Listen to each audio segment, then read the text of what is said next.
In primetime news this evening, Hurricane Beryl leaves a path of destruction and hurricane death toll increases. And the telecommunications minister summons the two providers and JPS to a special meeting. Good evening and welcome to primetime news on air and online at onespotmedia.com, and a special welcome to our viewers on TVJ International in the Cayman Islands. I am Archibald Gordon. And I am Andrea Chisholm with a preview of what's to come in business news. Here's Javon Keys.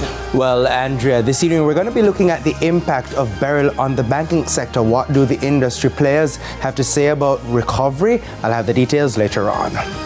And where's Beryl? Plus, there's a system coming afterwards. I don't think it has a name right now. Tropical wave. Romain is here with a preview.